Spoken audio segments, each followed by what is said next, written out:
Nós temos, obviamente, grandes desafios, né, em relação a essa pandemia, mas o desafio de cuidar do desenvolvimento das crianças, né, muitas dessas crianças que já vivem em condições de vulnerabilidade, talvez seja um dos aspectos mais importantes que todos nós, sociedade, organizações não governamentais e as famílias têm que se enfrentar nesse momento. Uma parte, né, do nosso cuidado está diretamente ligado ao reconhecimento de que estruturas familiares e sociais estáveis, né, o que nós não estamos podendo ter agora, mas famílias e estruturas sociais estáveis trazem para a criança um senso de segurança que é fundamental para a organização da vida mental dela, do estado mental dela. Então, a primeira coisa importante a resgatar é que as famílias deveriam, na medida do possível, oferecer para seus filhos uma certa rotina de vida que lhes traga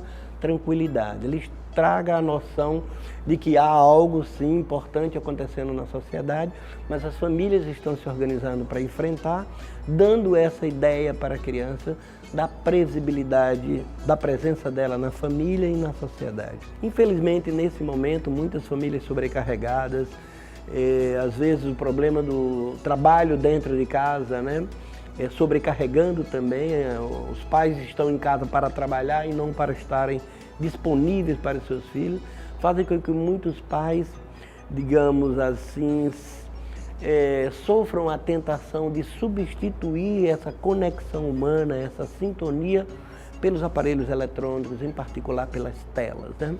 As telas são particularmente adversas, lesivas, prejudiciais para crianças, principalmente menores de 2 anos.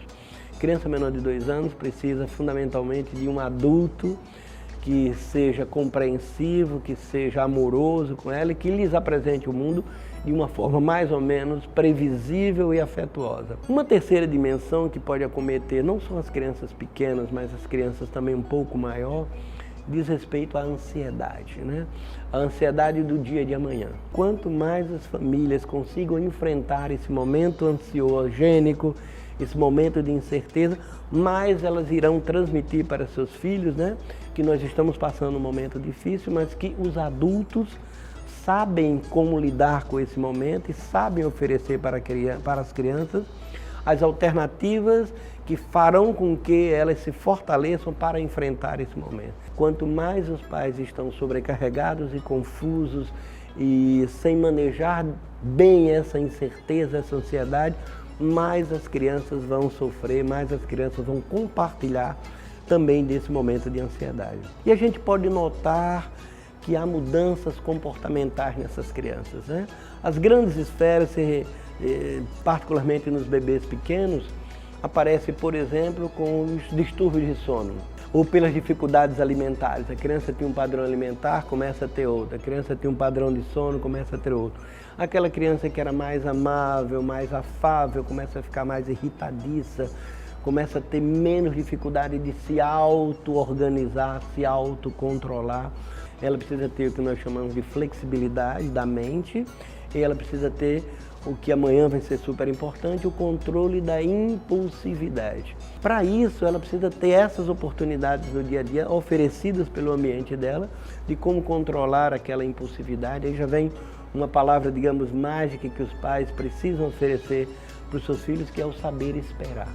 Nesse sentido, quanto menos fantasias, nenhuma mentira, nenhuma supressão da realidade faz bem ao desenvolvimento das crianças. Aquilo que aparentemente é doloroso, mas significa uma oportunidade de enfrentamento. Aliás, toda situação estressante é uma oportunidade para que nós desenvolvamos os nossos mecanismos de enfrentamento, de adaptação e de autorregulação. Criança, principalmente.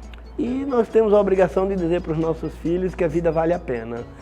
A maneira como nós vamos dizer é outro problema, né?